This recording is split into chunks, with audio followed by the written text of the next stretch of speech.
Hello everyone, তো আজকে আমরা 8ই জানুয়ারির কারেন্ট অ্যাফেয়ার্স এবং এর সাথে সাথে জেনারেল নলেজ এবং স্ট্যাটিক জিকে সম্পর্কে জানবো। তো চলো শুরু করি। প্রথম প্রশ্ন দেখো, সাম্প্রতিক ৭৬তম ধনু যাত্রা নিম্নে কোন রাজ্যে পালন করা হয়? আসাম, উড়িষ্যা, মণিপুর, মেঘালয়। তো সঠিক অ্যান্সার হচ্ছে অপশন বি, উড়িষ্যা। ঠিক আছে, ভারতের ৭৬তম ধনু যাত্রা উড়িষ্যায় অনুষ্ঠিত হতে চলেছে।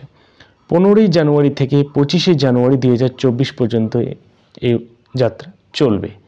এই যাত্রার মাধ্যমে কৃষ্ণের লীলা দেখানো হয়, অশুভকে বিদায় জানানো এবং মঙ্গলের আহ্বান করা হলো এই যাত্রার মূল উদ্দেশ্য। ঠিক আছে, উড়িষ্যার অন্যান্য উল্লেখযোগ্য উৎসবগুলি হলো রথযাত্রা, কলিঙ্গ উৎসব, ছৌ উৎসব, কোনার্ক ডান্স ফেস্টিভ্যাল, আর এটা কি মহাবিশ্বা সংক্রান্তি। কেমন? নেক্সট প্রশ্ন দেখো, আর কে বিজাপুরে কোন বাদ্যযন্ত্রের সঙ্গে যুক্ত? তবলা, হারমোনিয়াম, সেতার, সন্তুর। তো সঠিক অ্যান্সার হচ্ছে অপশন বি, হারমোনিয়াম। আর কে বিজাপুরে একজন হারমোনিয়াম প্লেয়ার ছিলেন। তিনি কর্ণাটকের বেলগাঁও জেলায় জন্মগ্রহণ করেন, অর্থাৎ তিনি কর্ণাটক থেকে স্টেট থেকে বিলং করেন। বিখ্যাত তবলা প্লেয়ারগুলি হল আপা জলগাঁওকার, তুলসীদাস ভাসান্ত বরকার। আর কে বিজাপুরে তোমরা জানো গোবিন্দরাও থাম্বে, কেদার নাফাদে, এই নামগুলো কিন্তু খুব ইম্পর্টেন্ট। সুধীর নায়ক, অরবিন্দ থাতে, ফারুক ফাতে আলী খান, আর এটা হচ্ছে কি সন্তোষ ঘান্তে, আর হচ্ছে আদিত্য। ঠিক আছে, এই নামগুলো ইম্পর্টেন্ট কিন্তু। কেমন? এগুলো সব বিখ্যাত তবলা প্লেয়ারগুলো। প্রশ্ন নম্বর 3 দেখো, সাম্প্রতিক ভারত এবং থাইল্যান্ডের মধ্যে প্রথম বাইলেটারাল এক্সারসাইজ কোনটি অনুষ্ঠিত হয়? অপশন এ সূর্যকিরণ, আয়োধ্যা সম্প্রীতি, আর এটা হচ্ছে কোভ ইন্ডিয়া। তো সঠিক অ্যান্সার হচ্ছে অপশন বি, হচ্ছে আয়োধ্যা। ঠিক আছে, ইন্ডিয়া এবং Thailand first naval exercise Ayodhya. ঠিক আছে, অন্যান্য এক্সারসাইজগুলো দেখো, সম্প্রীতি কার কার মধ্যে হয়? ইন্ডিয়া এবং বাংলাদেশের মধ্যে এক্সারসাইজ হয়। মৃত্যুশক্তি ইন্ডিয়া এর শ্রীলঙ্কার মধ্যে হয়। সিলনেক্স ইন্ডিয়া শ্রীলঙ্কার মধ্যে। মাতৃশক্তি ইন্ডিয়া এবং থাইল্যান্ডের মধ্যে হয়। শ্যাম ভারত ইন্ডিয়া থাইল্যান্ডের মধ্যে হয় এক্সারসাইজ। কেমন? বজ্রপ্রহার ইন্ডিয়া ইউএসএর সঙ্গে হয়। ইউথ অভ্যাস ইন্ডিয়া ইউএসএর সঙ্গে। কোভ ইন্ডিয়া ইন্ডিয়া ইউএসএর সঙ্গে। নোম্যাডিক এলিফ্যান্ট ইন্ডিয়া এবং মঙ্গোলিয়ার মধ্যে হয়। গরুদা শক্তি ইন্ডিয়া এবং ইন্দোনেশিয়ার সঙ্গে হয়। কেমন? এগুলো কিন্তু এক্সারসাইজ খুব ইম্পর্টেন্ট। নেক্সট প্রশ্ন দেখো, কোন পঞ্চবার্ষিক পরিকল্পনা মহলনবিশের ধারণার উপর ভিত্তি করে তৈরি করা হয়েছে? চতুর্থ, তৃতীয়, দ্বিতীয়, প্রথম। তো সঠিক অ্যান্সার হচ্ছে অপশন সি হবে দ্বিতীয়। দ্বিতীয় পঞ্চবার্ষিক পরিকল্পনার লক্ষ্য ছিল কি? ভারী শিল্প। ঠিক আছে, খুব ইম্পর্টেন্ট কিন্তু। জাতীয় আয়ের 25% বৃদ্ধির লক্ষ্য নির্ধারণ করতে দ্রুত শিল্প কি করা হয়েছে? ব্যবহার করা হয়েছিল।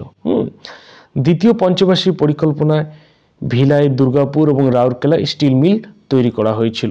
এই পরিকল্পনায় কয়লার উৎপাদন বৃদ্ধি করা হয়েছিল এবং অতিরিক্ত সংযোজন অন্তর্ভুক্ত করা হয়েছিল। হোমি জে ভাবা 1938 সালে প্রতিষ্ঠিত পরমাণু শক্তি কমিশনের প্রথম কি হয়েছিল? প্রধান হয়েছিল। নেক্সট, এমি অ্যাওয়ার্ড 2024 এর সংস্করণ কত, অর্থাৎ এর এডিশনটা কত? 75, 72, 74, 76। তো সঠিক অ্যান্সার হচ্ছে অপশন এ হবে সঠিক অ্যান্সার 75। 75তম এমি অ্যাওয়ার্ডস অনুষ্ঠিত হয়েছে কোথায়? লস অ্যাঞ্জেলেসের কোথায়? পিকক থিয়েটারে। ঠিক আছে, এই ক্যাটাগরি দেখো কোন কোন ক্যাটাগরিতে পেয়েছে। তো এখানে ইম্পর্টেন্টগুলো কিন্তু নেওয়া হয়েছে। ড্রামা সিরিজের ক্ষেত্রে সাকসেশনকে দেওয়া হয়েছে। কমেডি সিরিজের ক্ষেত্রে দ্য বিয়ার, লিমিটেড অ্যান্থোলজি সিরিজের ক্ষেত্রে দেওয়া হয়েছে ব্রিফকে। এবার রিয়েলিটি কম্পিটিশন প্রোগ্রামের ক্ষেত্রে দ্য অ্যামেজিং রেসকে দেওয়া হয়েছে এই অ্যাওয়ার্ড। আর টল্ক সিরিজের ক্ষেত্রে the daily show with Trevor Noah. ঠিক আছে, এবার দেখো কোন চ্যানেল দক্ষিণ আন্দামান এবং নিকোবর দ্বীপপুঞ্জকে পৃথক করেছে? 8 degree channel, 10 degree, 9 degree, 7 degree, 9 degree. তো সঠিক অ্যান্সার হচ্ছে অপশন বি হবে 10 ডিগ্রি চ্যানেল। ঠিক আছে, এবার দেখো এখানে দেখে নাও, নিকোবর এবং আন্দামানকে পৃথক করেছে কে? 10 ডিগ্রি চ্যানেল। ঠিক আছে, এবার লিটিল আন্দামান আর রুথল্যান্ড আইসল্যান্ডের মধ্যে কি রয়েছে? Duncan passage. ঠিক আছে, তারপর মালদ্বীপস আর মিনিকয়ের মধ্যে কি রয়েছে? 8 ডিগ্রি চ্যানেল রয়েছে। এরপর মিনিকয় এবং লাক্ষাদ্বীপের মধ্যে কি রয়েছে? 9 ডিগ্রি চ্যানেল রয়েছে। এই দেখো এই জায়গাটা খুব সুন্দর করে দেওয়া আছে, কেমন? নেক্সট দেখো, সাম্প্রতিক ইন্ডিয়ান নেভি এর ডাইরেক্টর জেনারেল পদে কে নিযুক্ত হয়েছেন?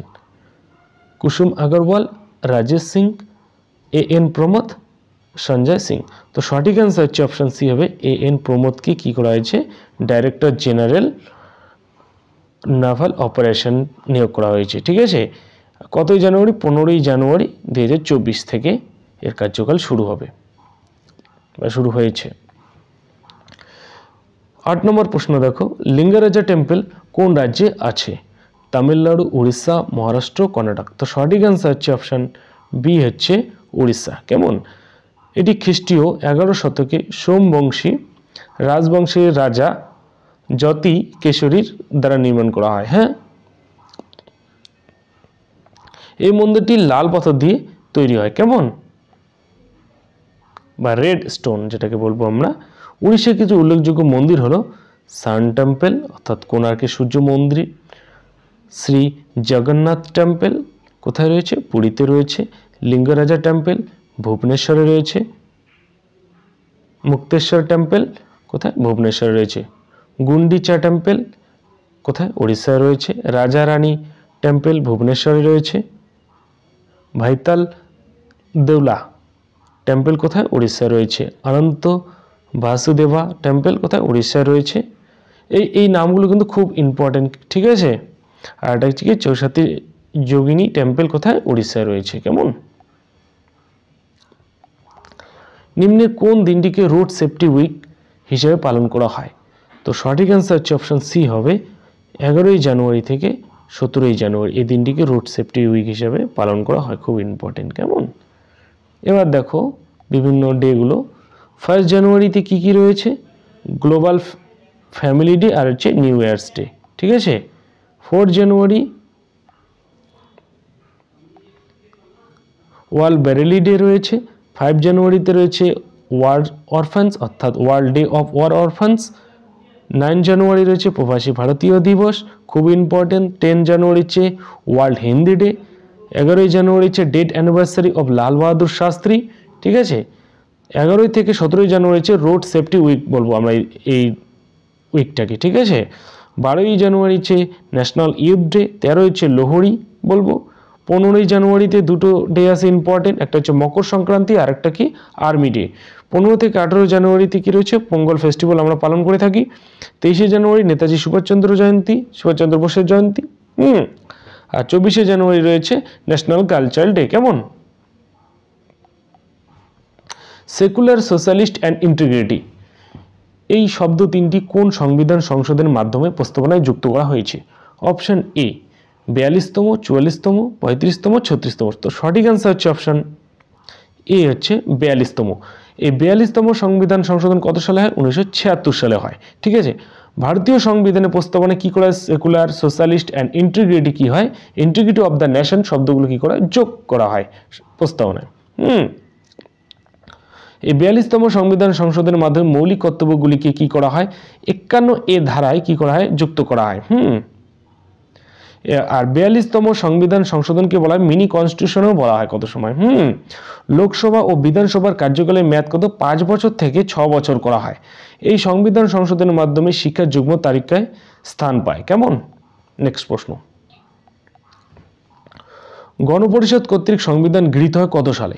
তো সঠিক অ্যান্সার হচ্ছে অপশন এ 26শে নভেম্বর 1949 সালে। ঠিক আছে, সংবিধান কার্যকরী হয় কত সালে? 26শে জানুয়ারি 1950 সালে, তোমরা সবাই জানো।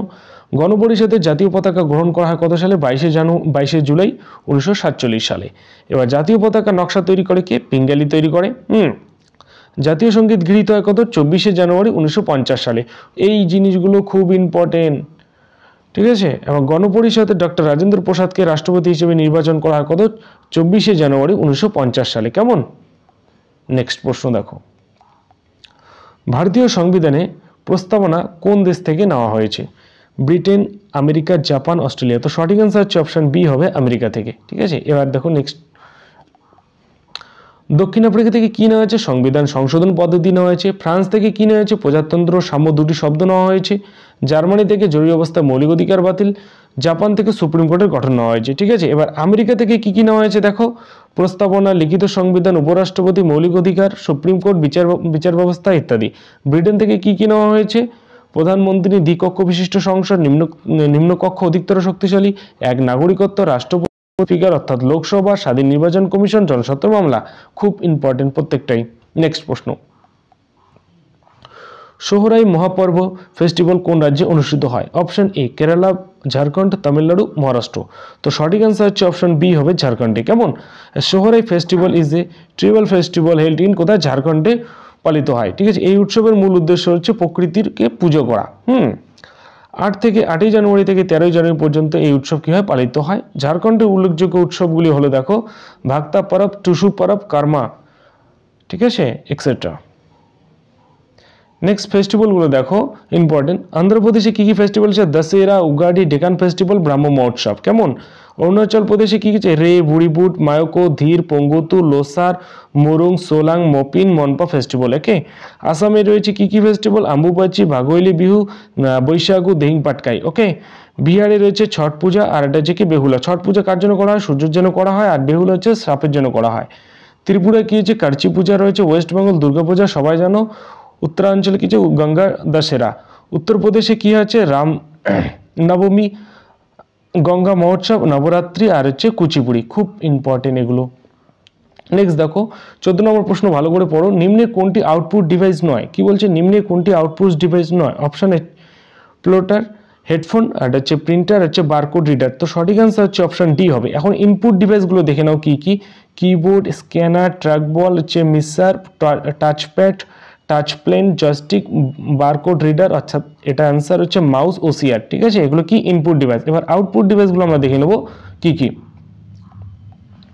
আউটপুট ডিভাইসগুলো হচ্ছে monitor, printer, speaker, headphone, projector, braille reader, আর হচ্ছে প্লটার, ঠিক আছে। নেক্সট লাস্ট প্রশ্ন দেখো, ভারত ছাড়ো আন্দোলনের সময় ভাইসরয় কে ছিলেন? Option A lord Mountbatten, lord Wavell, lord Linlithgow, আচ্ছা লর্ড আরউইন। তো সঠিক অ্যান্সার হচ্ছে অপশন সি হবে লর্ড লিডগো। কেমন? এই লর্ড লিডগো এর সময়কালটা দেখো 1936 থেকে 1944 পর্যন্ত ভারতের ভাইসরয় তিনি ছিলেন। তিনি ভারতের ভাইসরয় হিসেবে দীর্ঘতম রাজত্ব করেছিলেন। অর্থাৎ কে রাজত্ব করেছিলেন? লর্ড লিডগো।